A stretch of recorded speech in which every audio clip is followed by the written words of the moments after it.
உடையார் பாகம் 6 அத்தியாயம் 30. ஹோம யஜ்ஞாதிகள் ஆரம்பித்த 10ஆம் நாள் எல்லா குடங்களுக்கும் பூஜை நடந்தது.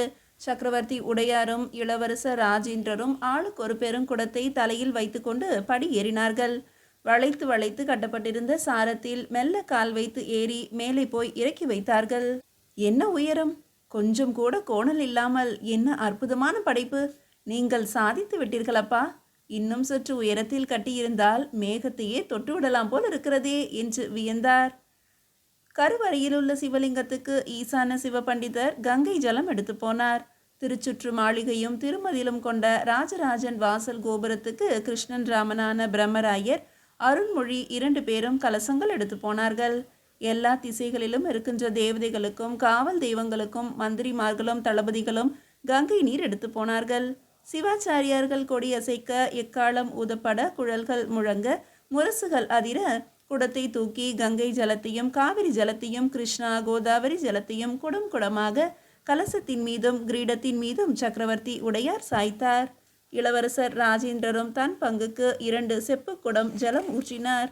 ஜலம் வழிந்து விமானத்திலும் எல்லா இடுக்குகளிலும் பரவி ஆங்காங்கே ஒன்றாகி ஒரு திசையில் வந்து குவிந்து கீழே இறங்கி கோயில் சுவரை தொட்டு தரையில் இறங்கி தரையில் இறங்கிய அத்துணை நீரும் ஒரே பக்கம் ஓடிப்போய் சிவகங்கை என்ற குளத்தில் கலந்தது. ஈசன் தலையில் ஊற்றப்பட்ட நீர் ஒரு பொழுதும் எவர் காலையும் தொடவில்லை. அது சிவகங்கை குளத்தில் கலக்கும்படியாய் குஞ்சரமல்ல பெருந்தச்சர் வழிவகுத்திருந்தார். கீழே நின்றிருந்த குஞ்சரமல்ல பெருந்தச்சர் கண்களில் வழியும் நீரை துடைத்து கொண்டு கை கூப்பினார். நான் செய்யவில்லை, இதை நான் செய்யவில்லை, ஈசனே சகலமும் செய்து கொண்டான் என்று வாய்விட்டு அலறினார். விமானத்திலிருந்து கீழிறங்கிய தகப்பனும் பிள்ளையும் குஞ்சரமலரை தேடினார்கள். மண்டபத்துக்கு வந்து பெரும் தச்சரை சக்கரவர்த்தி உடையார் ஸ்ரீ ராஜராஜ தேவர் இருக்க தழுவிக்கொண்டார். நித்த வினோத பெருந்தச்சன் உம்மோடு இல்லையே என்று ஒரு காலம் கவலைப்பட வேண்டாம். இதை காட்டிலும் சிறப்பாக ஒன்று உருவாக வேண்டுமல்லவா? அதற்காக போயிருக்கிறார். உம்முடைய வேலை இங்கு முடிந்துவிட்டது. ஓய்வெடுத்து கொள்ளும். சோழ தேசத்தில் எங்கெல்லாம் கோயில் பழுதுபட்டிருக்கிறதோ அங்கெல்லாம் போய் அந்த பணிகளை செய்து கொண்டரும். குஞ்சரமல்ல பெருந்தச்சருக்கு பரிவட்டம் கட்டி மாலை சார்த்தி பெரிய சால்வை போர்த்தி பொற்கிழிகள் கொடுக்க பெருந்தச்சர் அன்போடு வாங்கி அதை தன் மனைவியிடம் கொடுத்தார். நித்த வினோத பெருந்தச்சன் என்னை விட்டு பிரிந்து போனது கொஞ்சம் வலித்தது. ஆனாலும் நீங்கள் சொன்னது போல வேறு இடத்தில் வேறு கோயில் எழுப்பித்தானே ஆக வேண்டும். குஞ்சரமல்லரோடு கோயில் கட்டும் பணி முடிந்து விடாது. சோழ தேசத்தில் ஒவ்வொரு வருடமும் ஏதேனும் ஒரு இடத்தில் ஏதேனும் ஒரு கோயில் கட்டப்பட்டு கொண்டுதான் இருக்கும். இது சோழ தேசத்தின் மகிமை, நீங்கள் ஆரம்பித்து வைத்ததன் மகிமை என்று கை கூப்பினார். கீழே உள்ள ஜனங்களுக்கு குஞ்சரமல்லரி பெருந்தச்சரின் கைகளை தகப்பனும் பிள்ளையுமாக உயர்த்தி காண்பிக்க கீழேயுள்ள மக்கள் ஆரவாரம் செய்தார்கள். இவ்வளவு பெரிய கோயில் கட்டுவது எளிதல்லதான். அதைவிட சிரமமான காரியம் ஒன்று இருக்கிறது. இந்த கோயிலை பராமரிப்பது. இந்த கோயிலில் யார் யாருக்கு என்ன வேலை, அவர்களுக்கு என்ன கூலி என்பதை நாம் நிர்ணயம் செய்தாக வேண்டும் என்று மூவேந்த வேளார் சொல்ல, நீர் நிர்ணயம் பண்ணும், நான் கையெழுத்திடுகிறேன் என்று சக்கரவர்த்தி உடையார் சொல்லிவிட்டு நகர்ந்தார். அன்று மாலை பஞ்சவன் மாதேவியை தவிர பட்டமகிழ்ச்சியும் வானவன் மாதேவியும் மற்ற அரசிகளும் ஒன்று சூழ மெல்லிய தகடுகளால் செய்யப்பட்ட பொற்பூக்களை பல தட்டுக்களில் எடுத்து வர செய்து கருவறையை சுற்றியுள்ள சாந்தாரங்களை வலம் வந்து அதற்கு மேலேயுள்ள சுற்றுக்கு போய் அங்கே நின்று கொண்டு எட்டி கீழே இருக்கின்ற பரமசுவாமியை கண் குளிர பார்த்தார்கள். பூஜைகள் ஆனதும் தீப தூபங்கள் காட்டப்பட்டன. கீழே இருந்து அர்ச்சகர் சைகை செய்ததும் அரசரும் அரசியரும் மந்திரி பிரதானிகளும் தளபதிகளும் தட்டில் உள்ள பொற்பூக்களை அள்ளி அள்ளி பரமசுவாமியின் மீது சொரிந்தார்கள். சக்கரவர்த்தி உடையார் மனம் கொண்ட மட்டும் பொற்பூக்களை அள்ளி எடுத்து 2 கைகளாலும் சேர்த்து நிதானமாக பரமசுவாமியின் மீது சொரிந்தார். அப்பனே, இது எனக்காக தருகிறேன் என்று ஒரு கை நிறைய அள்ளி நிதானமாக சிவனை பார்த்து, நீர் யார் என்று எனக்கு காட்டும். உம்முடைய பாதத்தை தலையில் வைத்து உண்மையான ஞானத்தை எனக்கு தந்தருளும். என்னை சிவபாத சேகரனாக செய்யும் என்று மனமுருகி வேண்டி பூக்களை சொரிந்தார். சிவாச்சாரியார்கள் வேத முழக்கம் செய்தனர். பெரும் மணி உள்ளே ஒலிக்க துவங்கியது. ஏதோ ஒரு நிம்மதி சக்கரவர்த்திக்கு உடனே பிறந்தது. சிவன் மீது விழுந்த பொற்பூக்களை தொண்டை நாட்டு அந்தணர்கள் கோயில் கணக்கில் எடுத்துக்கொண்டார்கள். சக்கரவர்த்தி உடையார் தேர் ஏறினார். தேர் அரண்மனைக்கு போயிற்று. விபூதியும் வில்வமும் ஒரே ஒரு பொற்பூவும் எடுத்துக்கொண்டு போய் பஞ்சவன் மாதேவியிடம் கொடுத்தார். பஞ்சவன் மாதேவி ஆவலுடன் எடுத்துக்கொண்டார். மற்ற அரசிகளும் உள்ளே வந்தார்கள். எப்படி நடந்தது தெரியுமா கும்பாபிஷேகம் என்று பஞ்சவன் மாதேவியிடம் விளக்க ஆரம்பித்தார்கள். பஞ்சவன் மாதேவி பொறுமையாக கேட்டுக்கொண்டார்.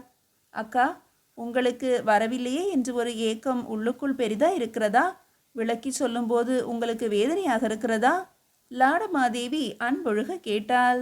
பஞ்சவன் மாதேவி அவளை பிரியத்துடன் பார்த்தாள். இல்லை குழந்தாய், எனக்கு எந்த துக்கமும் இல்லை. மேலை சாளுக்கியத்தில் யுத்தம் பார்த்துவிட்டு திரும்பி வந்த நாளில் இருந்தே என்னுள் மாற்றங்கள் ஏற்பட்டுவிட்டன. நிசும்பசூதனி கோயிலில் நான் இறந்தவர்களை எல்லாம் வரிசைப்படுத்தி பார்த்து கொண்டிருந்த போது வாழ்வது பற்றிய கேள்வி எழுந்தது. வாழ்வதனுடைய அனித்தமும் புரிந்தது.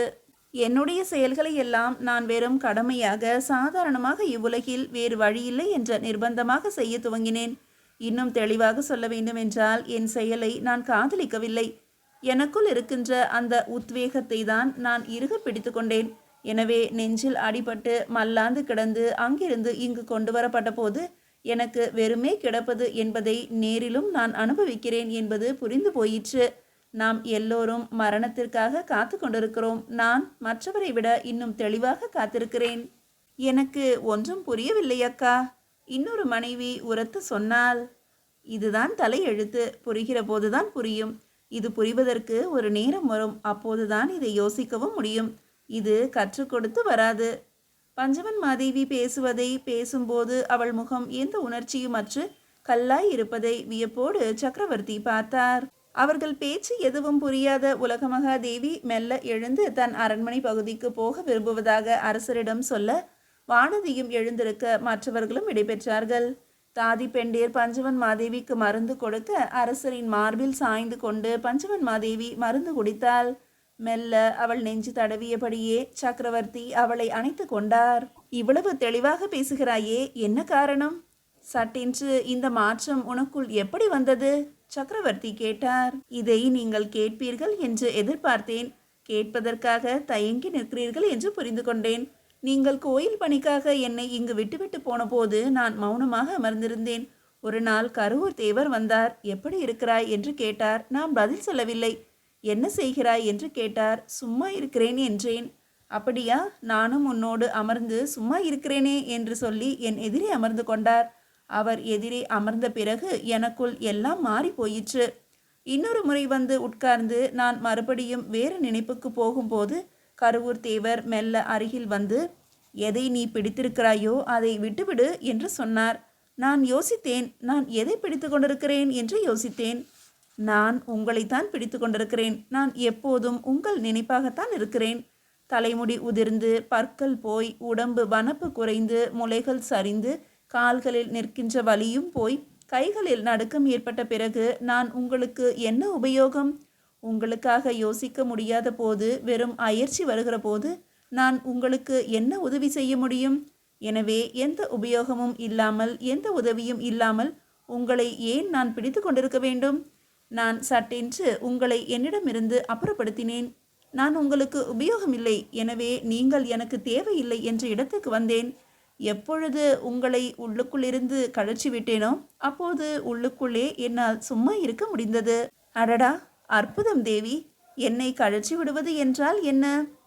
உங்களை பற்றி யோசிக்காமல் இருக்குது. உங்களுக்கு உதவி செய்வதும் உபயோகமாக இருக்கவும் இங்கு பல பேர் இருக்கிறார்கள். என்னுடைய இடத்தை மெல்ல மெல்ல லாடமாதேவி பூர்த்தி செய்வாள்.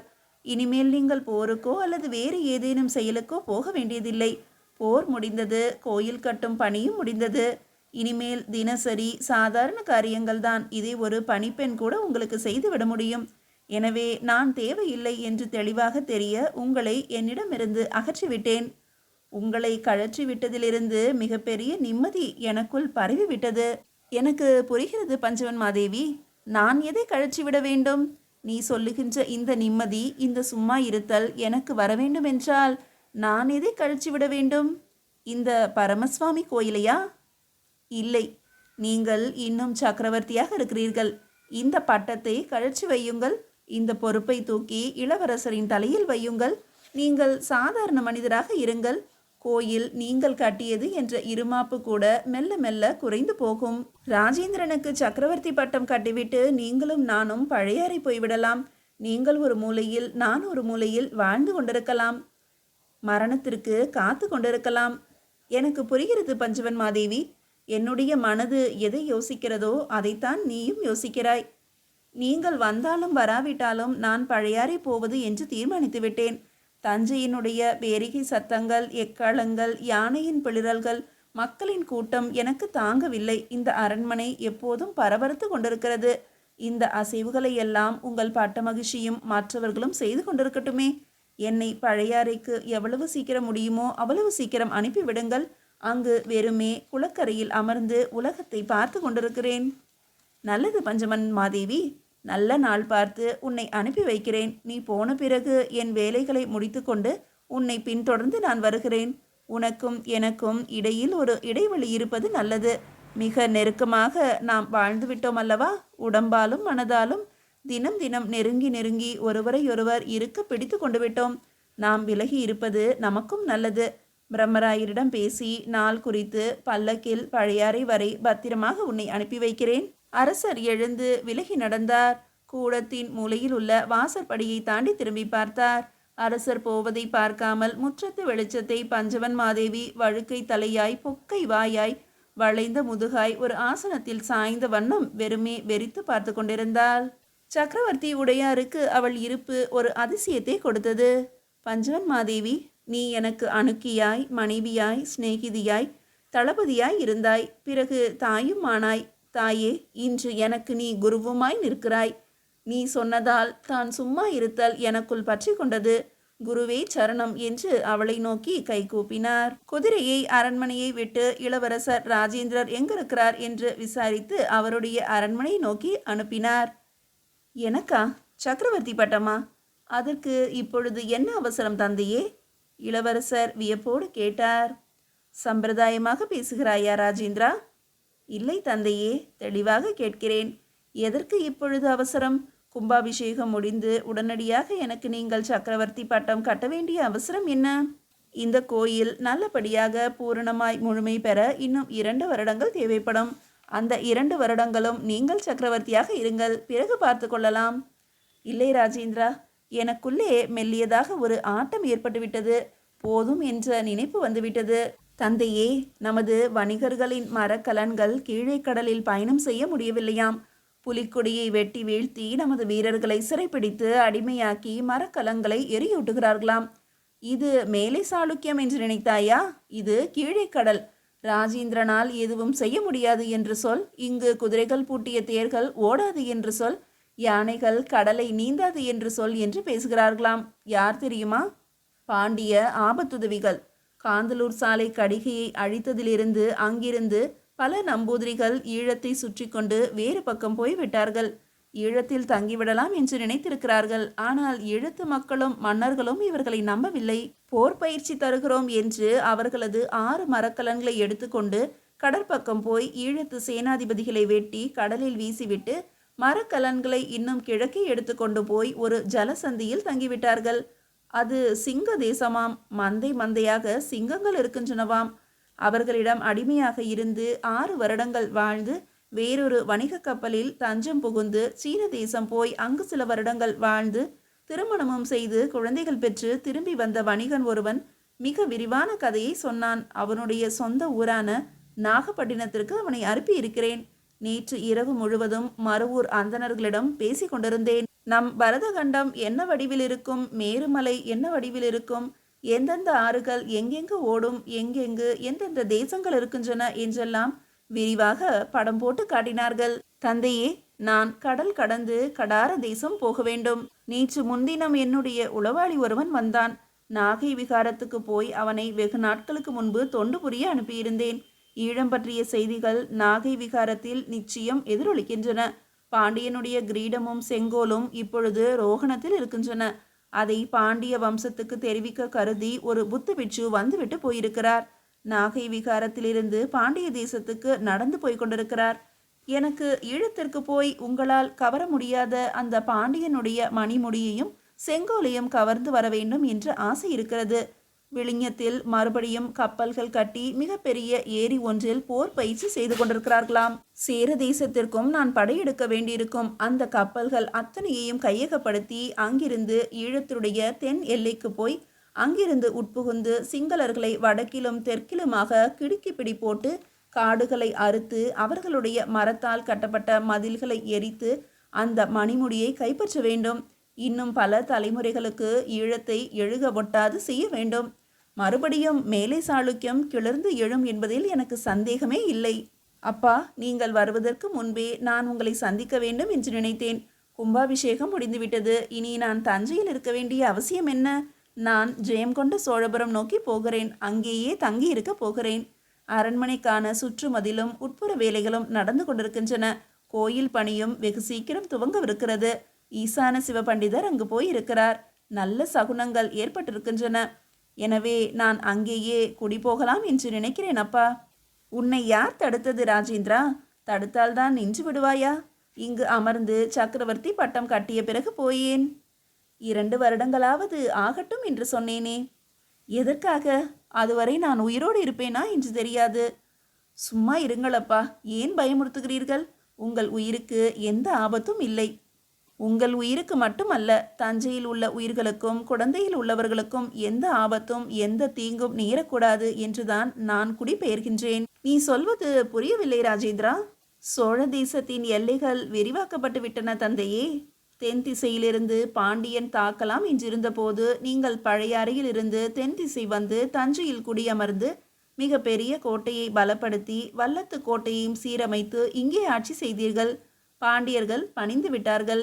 மேலே சாளுக்கியத்தை போய் தாக்கிவிட்ட நாம் இன்னும் கவனமாக இருக்க வேண்டும் என்றால் குடந்தையின் வடக்கு எல்லையில்தான் இருக்க வேண்டும். வல்லத்து இளவரசர் வந்தியத்தேவரை நான் வல்லத்தில் குடியிருக்க செய்ய போகிறேன். தெற்கே வல்லக்கோட்டையில் பழுவேட்டரையர்கள் இருப்பார்கள். என் கவனமெல்லாம் வடக்கேதான். நான் இன்னும் வடக்கு நோக்கி சோழ தேசத்தை விஸ்தரிக்க அங்கு இருப்பதுதான் நல்லது. உடையார்குடியிலிருந்தும் அதை சுற்றியுள்ள கிராமங்களில் இருந்தும் உணவுக்கு பஞ்சமில்லாமல் தானியங்களும் காய்கறிகளும் வருகின்றன. என் நகரத்தை சுற்றி கொள்ளிடத்து கால்வாய் ஒன்று ஓடுகிறது. வீரநாராயணபுரம் ஏரியிலிருந்து கால்வாய் வருகிறது. எனவே நீர்வளத்துக்கும் பஞ்சமில்லை. படை வீரர்களும் மந்திரிகளும் அரசாங்க அலுவலர்களும் இருக்கின்ற இடமாக என் கோட்டையை மாற்றிக்கொண்டு விட்டால் அது மிக சிறப்பானதாக அமையும். தஞ்சையிலோ வகை தொகை இல்லாமல் பலரும் இருக்கிறார்கள்.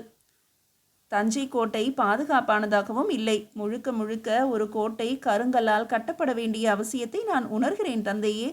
கோயிலுக்கான நிபந்தங்களை கொடுத்து விட்ட பிறகு, என்னுடைய அரண்மனை தயாரான பிறகு, என் கோயில் பணிகள் ஓரளவு தலை தூக்கிய பிறகு, என்னுடைய கோட்டை வளாகத்துக்குள் அதிகாரிகளும் போர் வீரர்களும் அரசாங்க அலுவலர்களும் குடியேறிய பிறகு, நாம் கொணர்ந்த செல்வங்களை வைப்பதற்கு உண்டான நிலவரைகளையும் மாடங்களையும் செய்த பிறகு சக்கரவர்த்தி பட்டத்தை நான் ஏற்றுக்கொள்கிறேன்.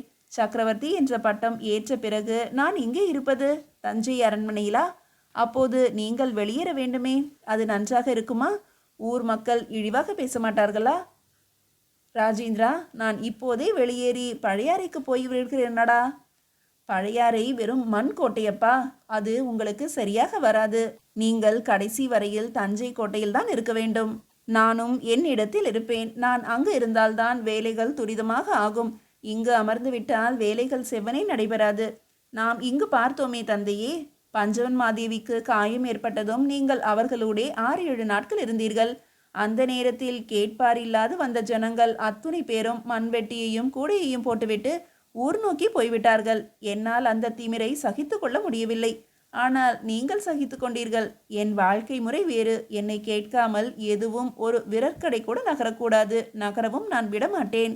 நான் தொடர்ந்து கடாரம் போன்ற இடங்களுக்கு படையெடுக்க வேண்டுமெனில், ஈழத்து ரோகணத்தை தாக்கி சிறைப்பிடிக்க வேண்டும் எனில், சேரனை அடக்கி வைக்க வேண்டுமெனில், மேலே சாளுக்கியத்தின் மீது மறுபடியும் போர் தொடுத்து மான்னிகேடம் வரையில் போக வேண்டுமெனில், அங்கு போய் கங்கையை கொணர்ந்து நான் கட்டுகின்ற கோயிலுக்கு குடமுழுக்கு நடத்த வேண்டும் எனில், இன்னும் மிகச் சரியான படை, மிக ஒழுக்கமான படையை நான் நடத்த வேண்டும். அதுதான் என் முதல் வேலை. வெறுமே சக்கரவர்த்தி என்று பட்டம் சூட்டி கொள்வதை விட சரியான படைகளுக்கு சக்கரவர்த்தியாக நான் இருக்க விரும்புகிறேன். அப்பா, எனக்கு சக்கரவர்த்தியாக வேண்டும் என்ற விருப்பம் இல்லை. எனக்கு இங்கே எவரும் போட்டி இல்லை. எனவே நீங்களே சக்கரவர்த்தியாக இருங்கள். இந்த படையெடுப்பிற்கான அடிப்படை வேலைகளை நான் அங்கிருந்து செய்கிறேன். ராஜேந்திரா, என்னால் தொடர்ந்து வேலை செய்ய முடியாதடா. வேண்டாம், சக்கரவர்த்தியாக இருங்கள். வேலையில் எதுவும் ஈடுபட வேண்டாம். சோழ தேசத்தின் நிர்வாகத்தை நான் கவனித்துக் கொள்கிறேன். தஞ்சையின் நிர்வாகத்தை என்னுடைய முக்கிய மந்திரி கவனித்துக் கொள்வார். நீங்கள் ஓய்வாக இருக்கலாம். எங்கு வேண்டுமானாலும் இருக்கலாம். ஏன், என்னிடத்தில் வந்து கூட நீங்கள் தந்தி இருக்கலாம். வருகிறீர்களா தந்தையே? ஜெயம் கொண்ட சோழபுரத்து அரண்மனையை பார்க்கிறீர்களா? நித்த வினோத பெருந்தச்சன் ஒரு கோயில் மாதிரியை செய்திருக்கிறான். உண்மையை சொல்லட்டுமா? பிரகதீஸ்வரர் கோயிலை போலவே இருக்கும். ஆனால் இத்தனை உயரமல்ல. அதுவும் விமானம் பெரிதாக்கப்பட்ட கோயில்தான். ஆனால் வேறு வகையான ஒரு விஷயம் செய்திருக்கிறேன். நீங்கள் வந்து அதை ஆசிர்வதிக்க வேண்டும். நித்த வினோத பெருந்தச்சனை ஆசிர்வதிக்க சொல்கிறாயா ராஜேந்திரா? என்னுடைய வேலையை அப்படியே போட்டுவிட்டு போயிருக்கிறான். அவனை என்னால் மன்னிக்க முடியும் என்று தோன்றவில்லை. ஆனால் எனக்கு தோன்றுகிற போது உன்னிடத்திற்கு வருகிறேன். என்னால் அரசாங்க பணிகளில் ஈடுபட முடியாது என்று தோன்றுகிறது. வெறுமே கோயிலுக்கு போவதை தவிர, பஞ்சவன் மாதேவியை குணப்படுத்துவதை தவிர எனக்கு வேறு வேலை எதுவும் இல்லை என்று நினைக்கிறேன். நல்ல நிர்வாகியை தஞ்சை நகரத்தில் நியமித்துவிடு. என் காதுக்கு எதுவும் கொண்டு வராதே. உன்னுடைய கட்டிட வேலைகளையும் கோயில் வேலைகளையும் நன்றாக செய்து வா. நீ சொல்கின்ற கடார படையெடுப்பும் கங்கைக்கரை படையெடுப்பும் மேலை சாளுக்கியம் சேரதேசம் என்று நகர்வதும் மிக துல்லியமாக இருக்கின்றன. ரோகணத்தை கைப்பற்றி பாண்டியன் முடியை நீ கொண்டு வந்து விட்டால் அதைவிட எனக்கு செய்கின்ற கைமாறு வேறு எதுவும் இருக்க முடியாது. இதற்கு மேல் உன்னை கட்டாயப்படுத்த விரும்பவில்லை. நீ சொல்வது போல சக்கரவர்த்தி என்று நீ பதவியேற்றால் நீ அமர்வதற்கு இடம் வேண்டும். தஞ்சைக்கு வந்தாலும் உனக்கு இன்னும் பெரிய இடம் வேண்டும். எனவே நான் விரைவிலேயே பட்டமகிழ்ச்சியோடும் வானதியோடும் பஞ்சவன் மாதேவியோடும் பழையாறைக்கு போய்விடப் போகிறேன். நீ சொன்னது போல இந்த கோயில் பணிகள் முற்றிலும் முடிந்த பிறகு நகர்ந்து விடுகிறேன். நான் இப்போது பேருக்குத்தான் சக்கரவர்த்தி. மொத்த சோழ தேசத்து நிர்வாகமும் உன்னிடம்தான் இருக்கிறது என்பதை ஞாபகம் வைத்துக்கொள். என் அனுமதி உனக்கு எதற்கும் தேவையில்லை. நான் என்ன சொல்வேனோ என்று கவலை கொள்ளவும் தேவையில்லை. நீ எது செய்தாலும் உத்தமமாகத்தான் இருக்கும். தந்தையே, இந்த அற்புதமான தஞ்சை கோயிலுக்கு பொன் வேய்வது பற்றி யோசித்திருக்கிறீர்களா? திருவாரூர் கோயிலுக்கு பொன் வேய வேண்டும் என்று என் மனதிற்குள் ஒரு எண்ணம் இருக்கிறது. நீங்கள் கட்டிய கோயில் முழுவதும் செப்பு தகடு அடித்து தங்கம் முறுக்கி குழைத்து தடவ யோசித்திருக்கிறீர்களா? இளவரசர் பேச சக்கரவர்த்தி அவரை பாராட்டாக தொட்டார். தந்தையே, அன்று எப்படி பழையாறையில் உங்களால் இருக்க முடியவில்லையோ அதே போல இந்த தஞ்சையில் என்னால் இருக்க முடியவில்லை. நான் இதை கோபத்தினாலோ வெறுப்பினாலோ சொல்லவில்லை. உங்களை தந்தையாக அடைந்தது என் பாக்கியம். நீங்கள் மிகப்பெரிய மனிதர் என்பதை நான் அறிவேன். என்ன இருந்தாலும் தகப்பன் மாதிரி என்று பிள்ளையை பார்த்து சொல்லுகின்ற வார்த்தைகள் அந்த பிள்ளையை உற்சாகப்படுத்தாது. உங்களை நன்கு தெரிந்தவர்கள் என்னை பார்க்கும்போது நான் ஒரு மாற்று 2 மாற்று குறைவாகத்தான் தெரிவேன். எனவே உங்களை அதிகம் தெரியாத என் வயதையொத்த இளைஞர்களோடு வேறொரு இடத்தில் குடியேறுகிற பொழுது அவர்களுக்கு நான் பெருந்தலைவனாக தெரிவேன். தந்தையே, என் தோளில் ஏற்றப்பட்டிருக்கும் பாரம் மிகவும் பெரியது. நீங்கள் செயற்கரிய செயல்கள் பலதும் செய்துவிட்டீர்கள். உங்களை காட்டிலும் நான் செய்தால்தான், உங்களை மிஞ்சி நான் நின்றால்தான் நான் வாழும் வாழ்க்கைக்கு இருந்த இருப்புக்கு ஒரு மரியாதை. இல்லையெனில் சக்கரவர்த்தி உடையார் ஸ்ரீ ராஜராஜ தேவரின் மகன் என்ற பெயர் மட்டுமே மிஞ்சும். அது உங்களுக்கும் இழுக்கு, எனக்கும் இழுக்கு. தந்தையே, உங்களுக்கு அருகே இருக்கும்போது உங்களுக்கு எதிராக ஏதேனும் நான் பேசிவிடுகிறேன். ஆனால் உங்களை விட்டு விலகி இருக்கும்போது உங்களை என் மனம் இடையராது கொண்டாடி கொண்டிருக்கிறது. நீங்கள் இருந்தால் என்ன செய்வீர்கள் என்றுதான் என் மனம் யோசிக்கிறது. நான் குணம் இல்லாதவன் தந்தையே, முரடன், மூர்க்கன். என் கட்டளைக்கு கீழ்ப்படியாதவர்களை நான் கடுமையாக தண்டிக்கிறேன். தவறு செய்தவர்களை சீறி விழுகிறேன். ஆனால் உங்களிடமிருந்து கற்க வேண்டியது ஒன்றே ஒன்று இருக்கிறது. மிகுந்த நிதானத்துடன், எந்த நேரமும் கோபம் இல்லாமல், உணர்ச்சி வசப்படாமல், இன்னும் சொல்லப்போனால் ஆக்ரோஷமே இல்லாமல் அரசராக நீங்கள் இருக்கிறீர்கள். உமது ஆக்ரோஷத்தை துங்கபத்ரா நதிக்கரையில் தான் பார்த்தேன். மொத்த படைகளும் நடுங்கி கொண்டிருக்க நீங்கள் மட்டுமே துணிந்து இறங்கிய காட்சி இன்னும் என் மனதில் இருக்கிறது. உண்மையான வீரன் கண்டபடி கோபப்பட மாட்டான் என்று சொல்லிக் கொடுக்கப்பட்டிருக்கிறது. அதற்கு உதாரணம் நீங்கள்தான் தந்தையே. ஒவ்வொரு முறை காலையில் சூரிய நமஸ்காரம் செய்யும் போதும் சிவன் சோஸ்திரம் சொல்லும் போதும் என்னை கம்பீரமான வீரனாக்கு என்று தான் வேண்டிக் கொள்கிறேன்.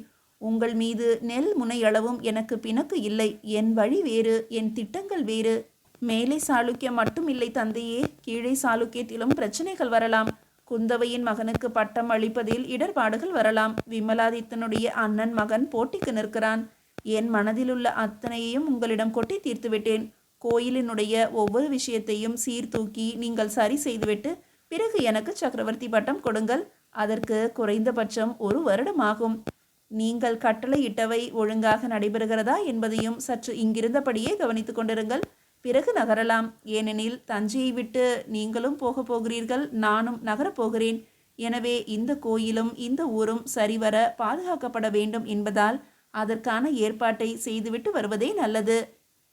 ராஜேந்திர சோழர் சொல்லிவிட்டு மௌனமாக சக்கரவர்த்தி உடையாரை பார்த்த வண்ணம் அமர்ந்திருந்தார். ராஜேந்திரா, உன் இஷ்டம், நீ போகலாம் என்றார் சக்கரவர்த்தி. தந்தையே, நான் இன்று மாலையே ஜெயம் கொண்ட சோழபுரம் நோக்கி நகர முடிவெடுத்து விட்டேன். சோழ மண்ணை என் உயிருள்ள வரையில் காப்பேன். உங்களை என் கடைசி மூச்சு உள்ளவரை மறக்க மாட்டேன். இந்த தஞ்சை பரமசுவாமி கோயிலை சோழ மக்கள் கவனித்துக் கொள்வார்கள். நான் விடைபெறுகிறேன் தந்தையே. ராஜேந்திர சோழர் எழுந்து கைகூப்பினார். ராஜராஜர் மௌனமாக அவரை ஆசீர்வதித்துவிட்டு வெளியேறினார். என்றும் இல்லாதபடி சக்கரவர்த்தி உடையார் ஸ்ரீ ராஜராஜ தேவரது நடை சற்று தள்ளாட்டமாக இருந்தது. ராஜேந்திர சோழருக்கு அது வலித்தது. சிறிது நேரத்தில் தன்னை ராஜேந்திரர் சரி செய்து கொண்டார். சக்கரவர்த்தியும் சிறிது நாட்களில் சரியாகி விடுவார் என்று நினைத்தார். ஆனால் சில காயங்கள் எளிதில் ஆறுவதில்லை. நீதியை அடுத்த அத்தியாயத்தில் காணலாம்.